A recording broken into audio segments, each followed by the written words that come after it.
Welcome to Evidence Based, a new Harbinger psychology podcast. I'm your host, Cassie Stossel. On today's episode, we're talking about ADHD in women. Our guests are Sari Solden and Dr. Michelle Frank, authors of A Radical Guide for Women with ADHD. Sari Solden is a psychotherapist who specializes in working with women and men with ADHD and mental health professionals who want to help them. She has been counseling adults, consulting with professionals, supporting neurodiverse women mental health professionals, writing and speaking about this subject around the world for 35 years. In addition to A Radical Guide for Women with ADHD, her other two books, Women with Attention Deficit Disorder and Journeys Through Adulthood, are worldwide bestsellers in the field.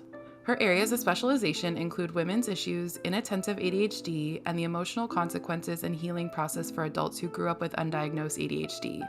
She is a prominent keynote speaker on the subjects nationally and internationally.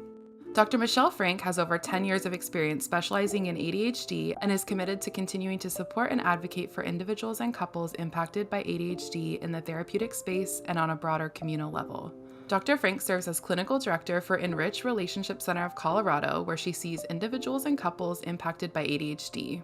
During the course of her clinical experience with individuals with ADHD, Dr. Frank saw a compelling need for effective relationship therapy in the community and completed training in Gottman Method Relationship Therapy, which is a research-based approach to couples and relationship work to better serve individuals, couples, and families in the ADHD community. Formerly the vice president of ADAA, a nonprofit serving adults with ADHD, Dr. Frank now serves on their medical advisory board and is a well-regarded resource, speaker, consultant, educator, and advocate for ADHD and neurodiversity. Dr. Frank is the co-author of A Radical Guide for Women with ADHD, written in collaboration with Sari Solden, her mentor, colleague, and dear friend. She is a graduate of the Chicago School of Professional Psychology and Marquette University. Hailing from Milwaukee, Wisconsin, she now resides in sunny Denver, Colorado with her husband, toddler, two rambunctious dogs, and a pretty nice garden. Hi, Sari and Michelle. Thanks so much for joining me today. Great to be here, Cassie. Thank you. So I thought we could start off by just talking about the process to which you came to write this book. Yeah, it was a wild experience. Michelle came up to Ann Arbor to join me in my practice, and I think it was 2014. And so we had a few years of working together, which was really exciting because there aren't that many people who do therapy with women with ADHD. So Michelle and I were just seeing the same things and sharing experiences with each other constantly. The shared experiences, every client, every woman coming in wanting to be fixed, wanting to get over who she was, wanting to get more tips, tools, and strategies. And we as therapists saw what we were doing was trying to guide them into a much more in-depth journey toward actually themselves. And we had so much in common. As Michelle, was relating this morning, it was started out almost like a funny thing. How about the radical idea that instead of trying to change who you are and fix yourself, you could actually learn to be yourself? And that's where the name came from. Yeah, it was actually like almost in jest. This idea, like it's such a radical idea, that someone can be who they are in the world, instead of try to parcel themselves out or fit themselves into a particular box or change who they are. And then we realized, maybe that was a message that really did need to be stated very directly. And maybe that was radical to say that being someone who's neurodivergent, it's also okay to be yourself, and that it's not a bad thing to be neurodivergent, that it comes with challenges, but that the other piece of that is really being someone with ADHD and doing life well with ADHD actually doesn't look like just trying to be neurotypical, right? And trying to be more neurotypical or less ADHD, but rather the trick to that is leaning into who you really are. And that felt like a radical thing to say. It's, I think it's gaining some traction, this idea, but it's a message we found people really need to hear pretty directly. The interesting thing about that was also what we did radically different. This is not a book just primarily about how to, help your ADHD. Actually, the ADHD was sort of in the background. We wanted to place the woman front and center in this book, who she is, how she can claim more of her life and lead a fulfilling, meaningful life, even though she has challenges. So the ADHD is in the background. It's not the front and center thing that hits you when you start the book. Yeah, I was just going to say that is a really radical concept, but really powerful of like, you don't need to change this about yourself, but like, how do you work with these strengths that you have to work through your life? And so I'm really glad you guys talked about that because I think that's really powerful. And since ADHD does present differently in women, can you talk about historically why girls and women haven't been diagnosed? Yeah, I mean, I was there at the beginning of the late 80s, early 90s when I saw at that point that, it was a radical idea when a book came out that said that adults sometimes, we always thought that was just little hyperactive little boys. And then we kept researching those hyper little boys. And then we thought that adults outgrew it. And in the early 90s, we realized no, maybe people lost their hyperactivity, but they still struggled and it looked differently. Shortly after that, we understood that there was a thing called ADHD, ADD without hyperactivity at that time. And then we understood that you never had to have hyperactivity to have ADHD. And that's when we started to recognize women. All the articles of that time when I was working said, and women have it too, but it's different. So there wasn't any real focus on it. When I wrote my book, it came out in 95 originally. It was about the tremendous effects, not just of struggling with ADHD, but the shame that I saw so much differently in the women and men who had the same difficulties. So women and girls get diagnosed much later for several of these reasons because they never fit the stereotype. Often the women are not hyperactive necessarily, so that people pass on that. Often, in addition, women are masking and little girls are masking by people pleasing, internalizing their anxiety instead of acting it out, maybe being very well compensated and perfectionistic. They might have a lot of support, structure, high IQs. In addition, the hormones, often change in girls and delay this diagnosis.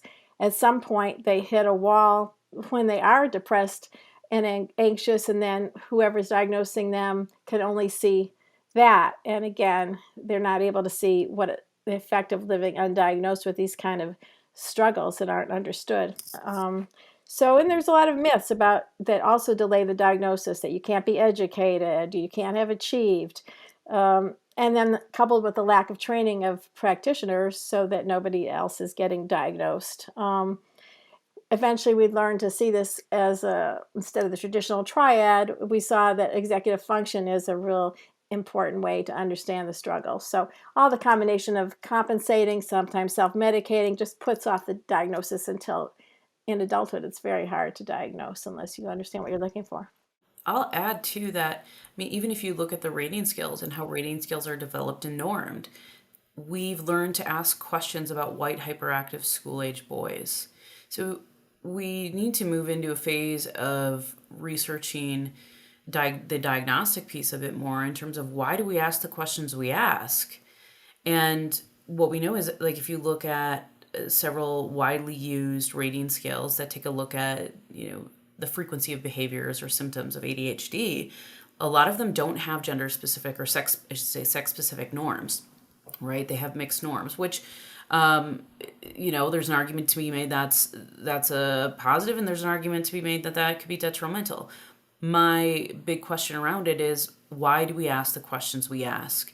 And if we look back historically, it's because we've always asked them because we've always studied white boys, white men. And so our questions need to begin to change because that's the starting point, right, for the diagnostic picture. A lot of what we know doesn't incorporate a different perspective, the feminine perspective or a non-binary perspective. How do you account for that piece in people? So there's a lot we still don't know, and there's a lot that needs to change there. The other thing is, it depends too if you look at clinical versus population samples. So if you just scan people in the community and you take a sample there, right, you do find higher rates of inattentive presentation. If you take samples from clinics, what I think is interesting is you see higher rates of combined presentation. So if you take a look at people who are in treatment for ADHD, whether that's medication or therapy, and you're sampling that group, what we find is that in order to be in treatment, if females have to have a higher level of impairment and dysfunction. So they are much more likely to slip under the radar and sort of do that thing that, we're kind of all culturally encouraged to do, which is push through and try harder. And so in order for them to break through to get the diagnosis, to be referred for diagnosis and treatment, they've got to be a lot worse off, and they've got to be displaying more of these externalizing behaviors.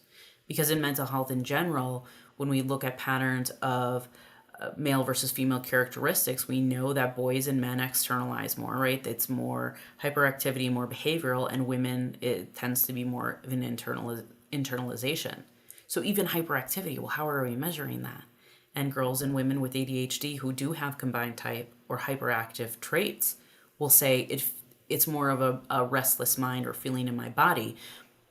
But I've learned how to mask that for a really long time. So again, back to this idea of asking the right questions being an important piece of pivoting the narrative is where we need to go. Yeah, having practitioner understand a much more in-depth, nuanced way of interviewing and really understanding how these things show up in a woman's life, not just going through a checklist and comparing it to, how, little white boys or men or other kind of people have, it's just the struggle and the level of impairment and the difficulty. Really understanding the inner experience is something that we're not trained to do that much. Yeah, the context of it. Are there other common diagnoses that women will get before they get to this ADHD? Like what, you mentioned that it has to be more severe. What are clinicians commonly misdiagnosing them with? Depression, anxiety. Before this, though, before the early 90s, it was always borderline, or bipolar was always something even more severe. But now, and it's true that often you live like this for many years, you will have depression and anxiety, but the hard part of a diagnosis is understanding the whole pattern of, was this primary? Is this in addition to? Is this, actually ADHD and not those? Inattentive ADHD looks a lot like depression. So it's hard to tell.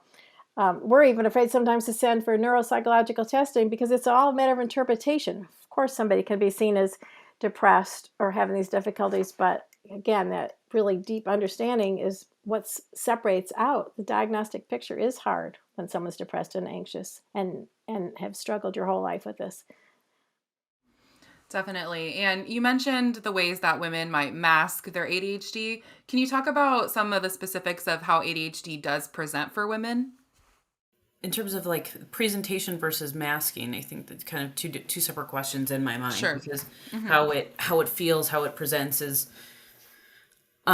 different from the way, what people do to mask it. And so what it tends to look like is a lot of the executive functioning challenges when it comes to trouble with activation, getting going, trouble with working memory, holding things in your mind, using them to solve a problem and letting them go, remembering to remember, right? Prospective memory, organization, not just of stuff, but also of behavior over time, emotional regulation. It's really about self-regulation. ADHD is in a lot of ways. And so that's true for women as it is for men and non-binary folks. I would say with women, what we see is a lot of co-occurring challenges with self-talk, learned helplessness, depression, anxiety. There's some really high risks involved in ADHD, and there's a study that came out in 2012 that was a real game changer and a real wake-up call from Henshaw's Berkeley lab about the drastically increased rates of self-harm and suicide among teen girls with ADHD. So we don't mean to minimize it all when we talk from this idea of becoming more of yourself. We don't mean to minimize at all the challenges inherent in how ADHD shows up for women.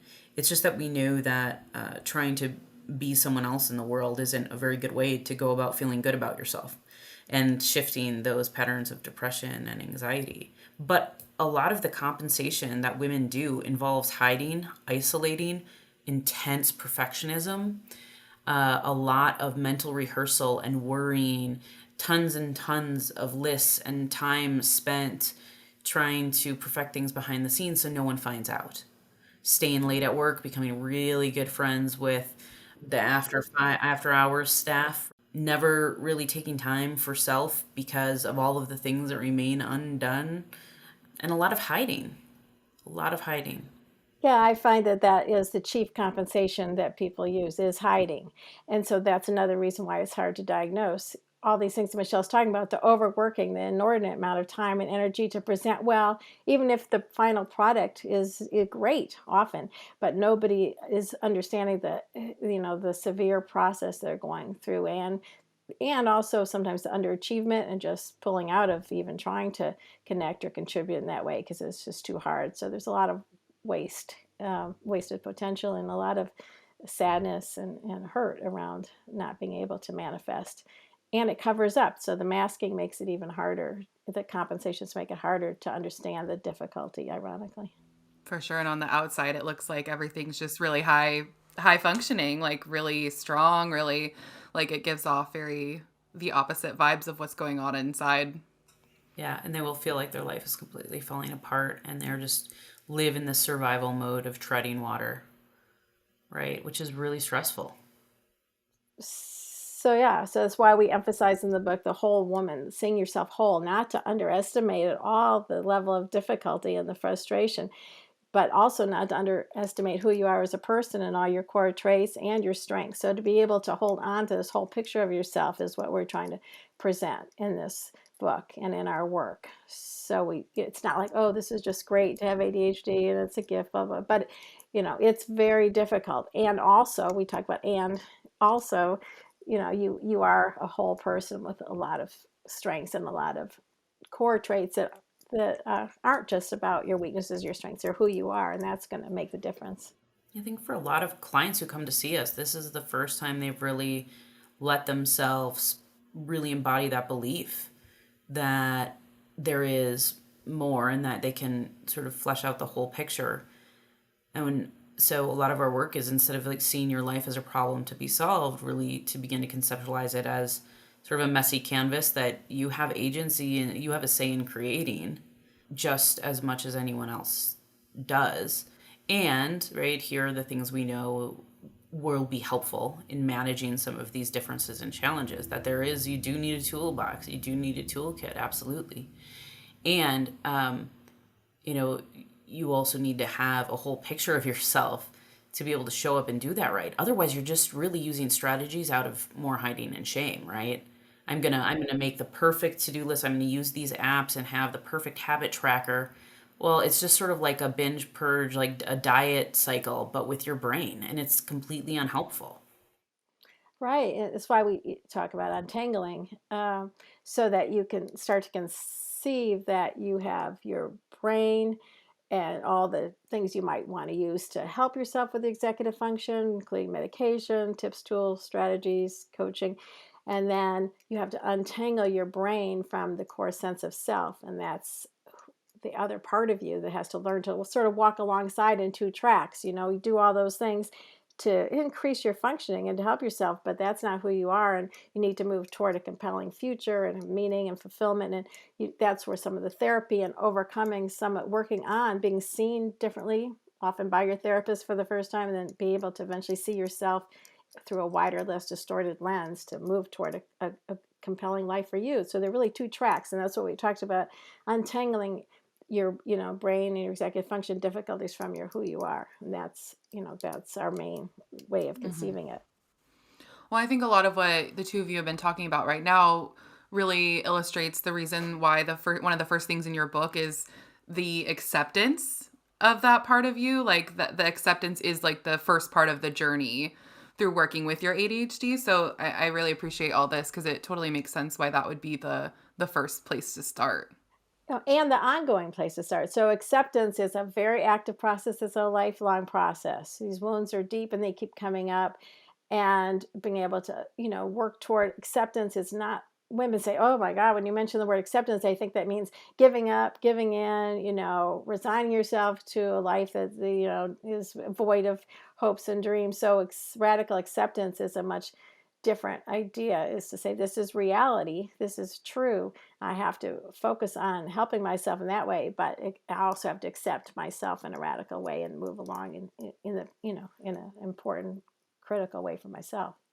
I've seen a lot of neurodivergent talk on like TikTok, like people really owning that part of themselves and talking about their late diagnoses. What do you think of that? Do you see a lot more people in your practice recognizing this in themselves, like that sort of thing? It's huge. I will say there's some studies coming out finding very like over 50% of TikTok videos having misinformation on ADHD. So you've got to be pretty careful what you're consuming in that regard, right? There's misused language, there's myths that are propagated even by like unfortunately some healthcare providers. Like some of the facts just aren't straight. And the other truth about it is that opening up a conversation to destigmatize and normalize a continuum of different neurotypes being something that is beautiful and helpful in the world is a good thing. And also having support and in understanding that I'm not alone in the struggle of it either. And I'm not crazy or broken. I can have a community. I think that's healing. Yeah, yeah. I mean, it's funny. It reminds me of when I started out, believe it or not, there wasn't the internet. And people were so isolated and so alone. They had no idea that anybody else, other women felt like this. And so it was when the internet started and they started talking to them, each other, and started to go to conferences. It was like that generation, sort of like this now with TikTok. So yeah, it just start. Yeah, and I think it's really helped break a lot of the stigma. And before, women were so alone, and I find them much more willing to advocate for themselves and speak about their, issues in a much less pathological way. But, they have to find, after that opens it up, some, experts and help, and, make sure they're getting the right information. But yeah, Yeah. there's less gatekeepers, I guess, at this point.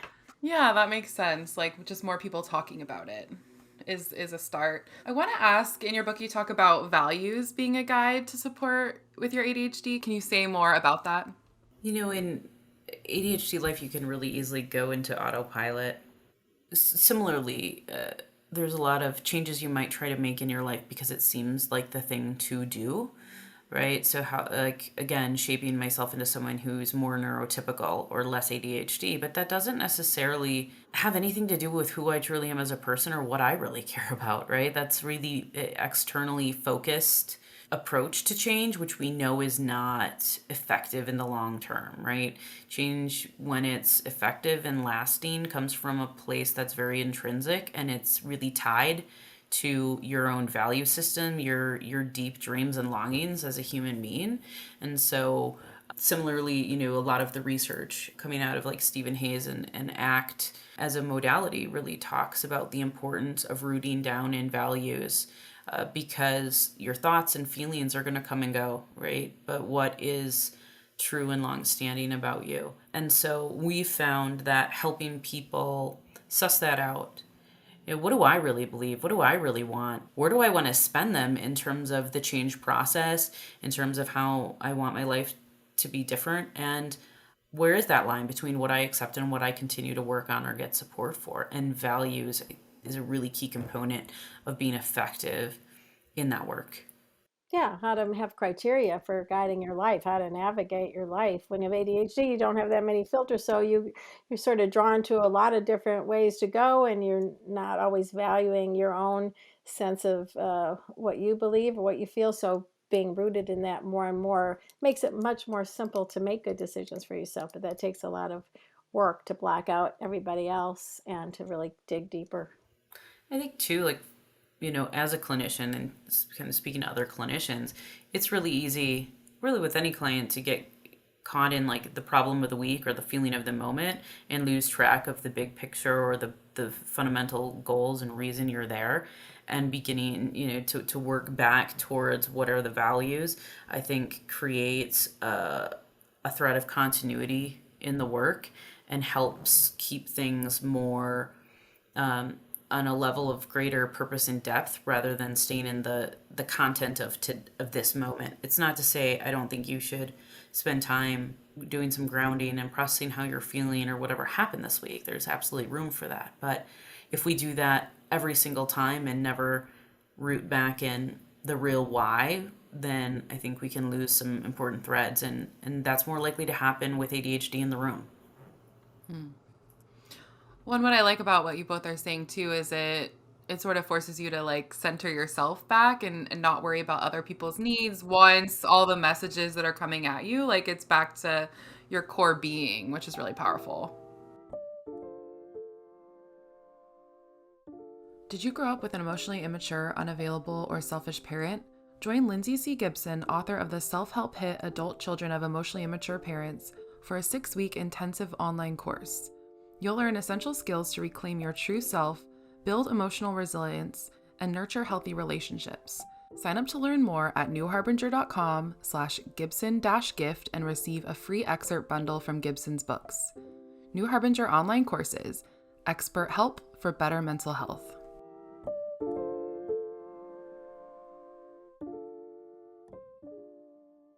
I wanted to ask, I really loved in your book the Declaration of Independence for Women. Can you talk more about that and how that came to be? Yeah, we wanted to convey this idea that's so prevalent with our women clients, that you don't forfeit a right. This is the declaration. You have a right to a fulfilling life, a right to equal relationships, and the right to the pursuit of meaning and passion, even though we say that after each one of the rights, because even though you still have these challenges, even though you're still disorganized, even though there's still tasks to be done, you still have a right to these rights that we mentioned, but you have to claim them. And you have a right to have connections, even though, you might not be perfect in them, even though you don't have, all the things done that you think that you should have done. You have the right to pursue your talents, even though it takes time away from what you think is your main job, often to fix up the clutter. Women don't let themselves like take the time to take a class or to explore a side of themselves that they have longing for. You have a right, even though you still have these challenges, to voice your ideas. So this is the main idea when we talk about these several rights: to pursue your hopes and dreams, even though you still have these difficulties. And that's why the untangling concept is so important. That's over there. That's the stuff that's always going to be there, even when you take a class, or even though you focus on yourself or you express yourself. The goal can't be to wait until you're organized, wait until all that ADHD disappears, which is what women come in thinking they have to do. So even though that's all going to be there all the time, you still have the right. And that comes out, it affects your power in relationships, it affects the way you communicate, it affects just a lot about the way you let yourself contribute to the world and connect with other people. So that even though piece is really the most important piece of that to me. Again, it sort of came out of this place of like us having coffee and joking about, like, you mean I like get to, ask for help, or I get to have an ADHD moment. A lot of times what I found is that for people with ADHD, it feels like it's more and more okay, and maybe thanks to social media, right? It's more and more okay to say I have ADHD. It's okay to have it on paper, but it's not okay to actually have it play out in your life. So it's not okay to actually have those ADHD moments.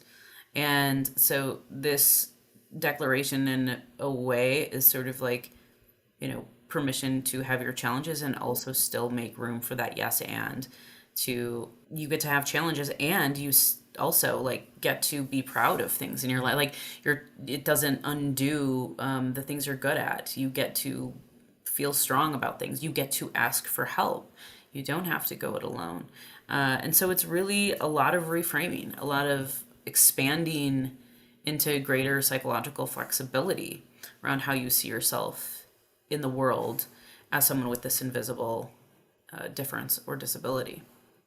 Yeah, the whole thrust of the book, I guess, is about expanding your self-image, expanding into the world, expanding your rights, expanding what you feel you have the right to claim. So the whole book is about getting bigger and not shrinking and hiding and getting smaller. You are both mind readers because I was going to ask about expanding. Why is that such a hard concept for women with ADHD to even like fathom? I think there's two parts to it. One is a basic executive functioning issue, whereby, there's never really enough time. There's a lot of things that remain undone. Even the small things are difficult to do and quickly pile up due to trouble with activation, task completion, time management, memory, right? All of these pieces lead to a pretty like long and overwhelming list of things that are undone. And there's this sense that I hear from a lot of folks with ADHD where they feel like they can't take that class, take that time for themselves, ask for something because they just need to do it, or they need to spend that time getting caught up on all the paperwork, right? Trying to perfect and trying to hide and compensate and make it seem, like they aren't struggling in a lot of ways. So part of it does, I think, come down to like some challenges around time management and getting overwhelmed with tasks. And that can really, I mean, certainly I think a lot of moms can relate to that, right? Like this idea of there's never enough time for me, but that doesn't mean you shouldn't take that time. The other part of it is more psychological. And if we look at the research around women with ADHD and negative self talk, women with ADHD and learned helplessness, there's this sense of I can't trust myself to show up in the way that I need, and things don't go well, and so I stop trying. And over time, I stop trying, stop trying, stop trying. I just become more and more isolated, and I stop taking risks, and life gets smaller and smaller. So there's a psychological, emotional component to it, and there is just some very legitimate, more like cognitive organizational pieces to why this happens.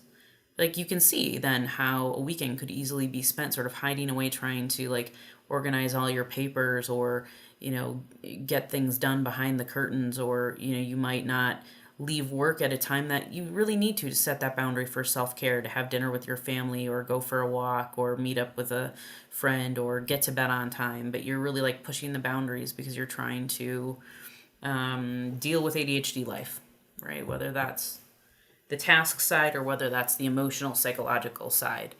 And so this idea is really about giving oneself permission to exist fully, to own your time and your space, to begin to self advocate. It can be scary to ask for supports, accommodations. Even, I mean, Sari and I would always find ourselves like, we'd be meeting up, at a restaurant or something to go over our book, and like we'd be like under the fan with like a speaker blaring over us, and we really had to like push ourselves to say, it's okay for us to ask for a different seat. I think like there's something too about being raised as a girl or woman where you're just programmed to be nice and maintain niceties and connection at all costs. And so there is a gender role interplay there. And so part of expanding is speaking up more and asking for what you need, owning your differences, and also saying, well, I might not have the perfect filing system, and I still deserve to take care of myself by whatever, taking that class.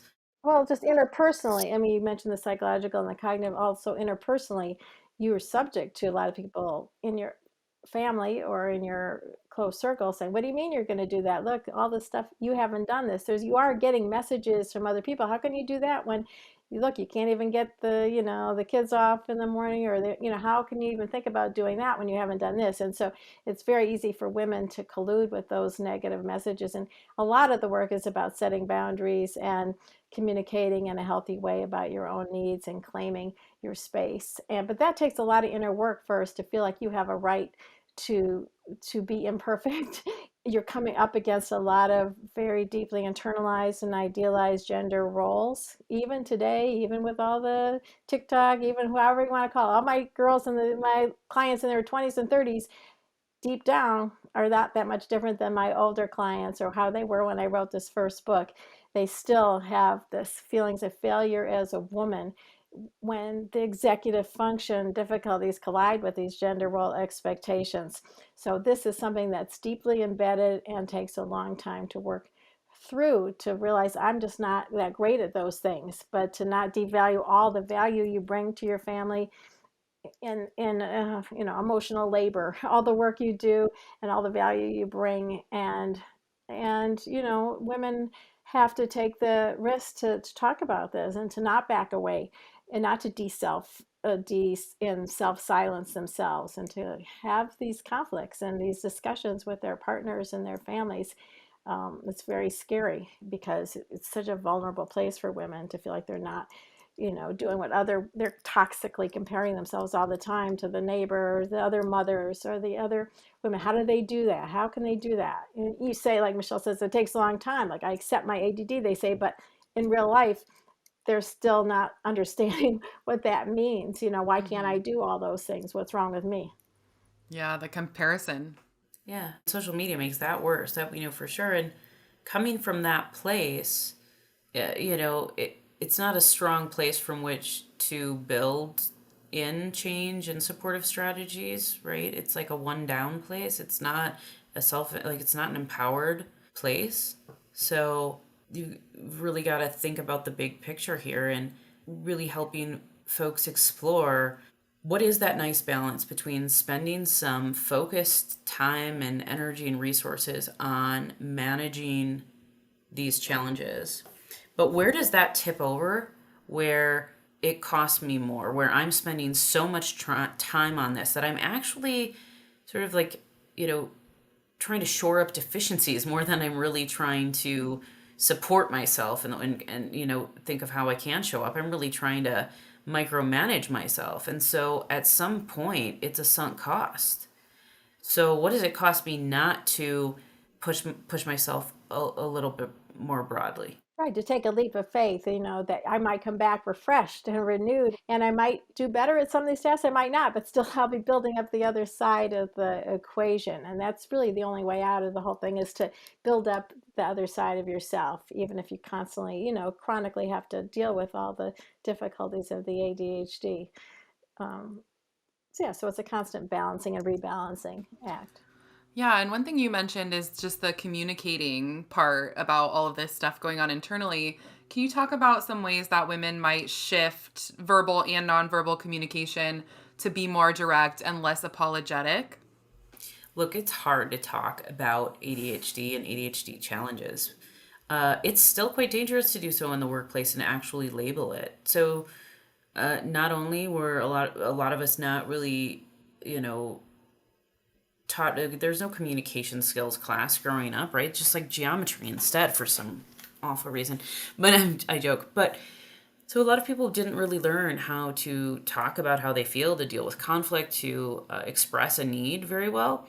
But there is an extra layer of difficulty here when you're, for instance, in the workplace and you need something to shift, right? You can't really work very effectively at the middle cubicle. And there's a lot of things you need to ask for. It's not so easy to say, hey, I could use some accommodations. Well, why, right? And we know that disclosing a diagnosis in the workplace is still sort of a gamble, despite, anti-discrimination laws. So there's a lot of work and a lot of skill and learning for folks, whether that's in the workplace or even at home. And honestly, I think sometimes home is even harder because we get into such ingrained patterns with folks. So it really comes down to finding the line between being assertive without building walls with our communication. And so on the one side, some folks with ADHD, particularly those with more inattentive type, might be more internal processors, really need more time to think of what they want to say, and they feel a lot of anxiety around finding the right words or organizing their thoughts in a certain way.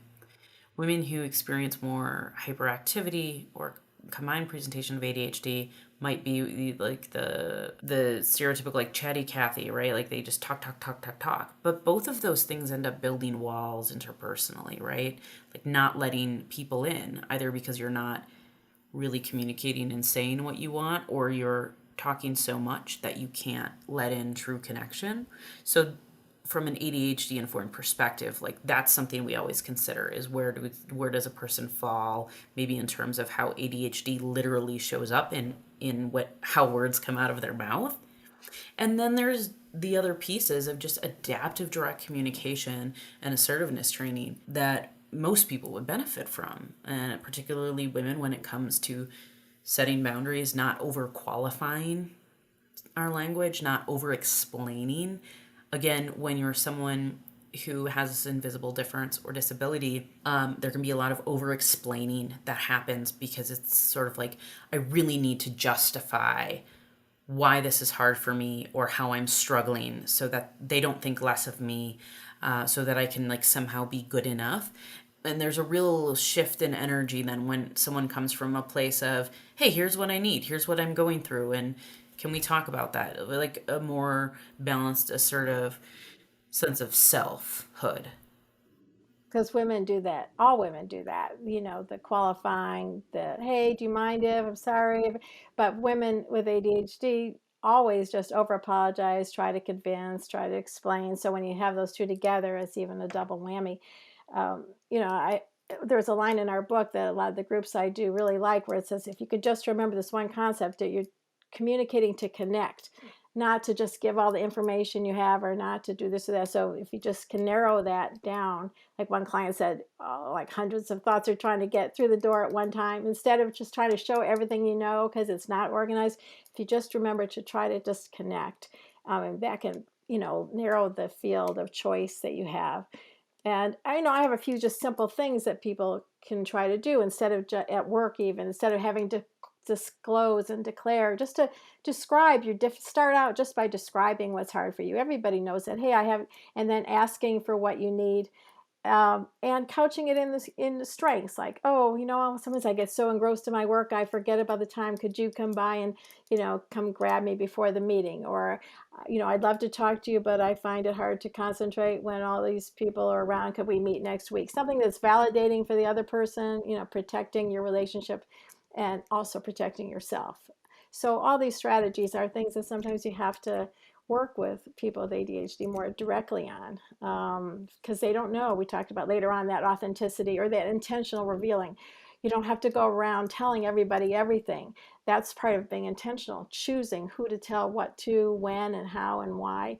Really, people are struggling to be authentic, but that doesn't, there's a difference between that and, being, you can have privacy. You can choose what's safe and how much you want to open. That doesn't mean you're not being authentic. You're just being, healthy self-protection. And that's the hard line sometimes to find. Yeah, and I think one thing that I thought of when you were talking about the women who apologize too much or have all these reasons for the reason they can't do anything. I literally was watching, I forget what celebrity, an interview yesterday, and she said the best advice she ever heard was that no is a full sentence. And I was like, like, what? You don't have to like say why, you just say no. It's very hard for women to feel like that's okay to just say what they want and put it out there in a clear way. Women with ADHD, especially. And again, that takes a long time. I think managing the expectations for women with ADHD, listening, is important because these kind of deeper things, they take a longer time. They've been deeply embedded for many years. You're going to have a lot of triggers and wounds and fears, or being overlooked, being irrelevant. All these things are going to be your default position when you're going to want to hold back. And so it takes little small steps, as we talk about in our books, moving slowly toward the edge of your comfort zone to find a place where you can just take a small step to start building up a new sense of self, a new sense of confidence. But it's a longer road, and you need to work with somebody, a therapist or a coach or a group, something that's going to help you move along and start seeing yourself in this way to take more of these steps. Yeah, it's not just automatic, right? Like, we're not meant to do these things alone. We're not meant to journey alone. But a lot of us have really internalized the message that somehow we should be able to do more alone. We really are a product of a very individualistic culture in that way, as much as mental health is being embraced more. And so I think another part of this book is a hope we had was that it would instill a little bit of a feeling of community with, some of the kind of case studies, the little vignettes we have in there, and really help women feel with ADHD feel like it's okay to be on this journey together, not so siloed or alone with it all. Yeah, and I find that's such a powerful thing when women go to one of these groups. Now there's so many more online or in person, but they're forced to hear women telling stories of their struggles that match their own struggles. But they are also forced to hear, "Wow, I really like her. She's really smart or funny." Or this forces them to think their own self-image when they meet real life women who also struggle, but they can see strengths in them more easily. And when that happens, Sarah and I both found it's so powerful. Then the ADHD symptom management becomes so much easier, so much less of a burden. Then it's really a matter of problem solving. But you can't have that when you're fighting with yourself all the time. And so this mirror is so important. Yeah, the mirror is so important. And we wrote in the book, like, like fear is a hungry beast. You have to keep feeding it. The more you hate it, the more trying to just own your sense of self is much more destructive than living with ADHD. That I always tell people, if at the end of the day you're just dealing with ADHD, that's a good place because you can, cope with that. But you can't live with this kind of self-hatred and these internalized negative narratives about yourself that are usually very distorted and reinforced. Definitely. And I think talking about community is kind of a good place for us to wrap up because that's so powerful. Do either of you have any final thoughts for our listeners? We thought, one thing we really loved in reviewing the book for this was our final letter to our readers. There's a closing letter in there, and we just decided we both would share a little bit of it. It's a powerful letter. ADHD hurts in ways that are both hard to understand for people who don't live inside of it day in and day out, and often inexplicable for those who do. It can really get us down, and that's okay. The key is to not stay down, but learn how to step out of that shame-filled space. You don't have to hang back, waiting for ADHD to go away. You don't have to hide yourself away. You don't have to overexert yourself and burn out in the service of passing for neurotypical or making up for, quote, deficiencies. You don't have to sacrifice pleasure or self-care because your ADHD symptoms flared up this week. And you don't have to do it all alone. Yeah. And then near the end of that letter, we say, the good part about this is because ADHD requires doing life differently, it can be a pathway to transformation if you show up and gently but persistently push the limits of your comfort zone. You no longer have to be of service to the pain that has tangled you in untruths and tethered you to a smaller life. Every day is a chance to live into yourself, and your bright, bold life a little bit more, and a little bit more after that. So that's what message we want to leave your listeners with. I love that so much. That's perfect. Thank you both so much for your book, for your work, for this conversation. I know a lot of women are going to be seen and a lot of women are going to be helped by your work. So thank you. So. Thank you. Bye. If you are a woman with attention deficit hyperactivity disorder or ADHD, you've probably known all your life that you're different. As girls, we learn which behaviors, thinking, learning, and working styles are preferred, which are accepted and tolerated, and which are frowned upon. These preferences are communicated in innumerable ways, from media and books to our first grade classroom to conversations with our classmates and parents. Over the course of a lifetime, women with ADHD learn through various channels that the way they think, work, speak, relate, and act does not match up with the preferred way of being in the world. In short, they learn that difference is bad, and since these women know they are different, they learn they are bad. It's time for a change. A Radical Guide for Women with ADHD is the first guided workbook for women with ADHD designed to break the cycle of negative self-talk and shame-based narratives that stem from the common and limiting belief that brain differences are character flaws. In this unique guide, you'll find a groundbreaking approach that blends traditional ADHD treatment with contemporary treatment methods such as acceptance and commitment therapy, or ACT, to help you untangle yourself from the beliefs that have kept you from reaching your potential in life. If you're ready to develop a strong, bold, and confident sense of self, embrace your unique brain-based differences, and cultivate your individual strengths, this step-by-step workbook will help you find the way. Visit our website at www.newharbinger.com and use coupon code podcast25 to receive 25% off your entire order. New Harbinger Publications is an independent, employee-owned publisher of books on psychology, health, spirituality, and personal growth. For 50 years, our evidence-based self-help books and pioneering workbooks have helped readers make positive changes to improve mental health and well-being. Founded by psychologists Matthew McKay and Patrick Fanning, New Harbinger is proud to be an employee-owned company. Our books reflect our core values of integrity, sustainability, compassion, and trust. Written by leaders in the field and recommended by therapists worldwide, New Harbinger books are practical, accessible, and provide real tools for real change. Join the New Harbinger Clinicians Club, a free membership club exclusively for mental health professionals. Sign up today and you'll receive a special welcome gift, 35% off all professional books, free client resources, free ebooks throughout the year, access to private sales, a subscription to our Quick Tips for Therapists email program, and more. Visit newharbinger.com/clinicians-club for more information.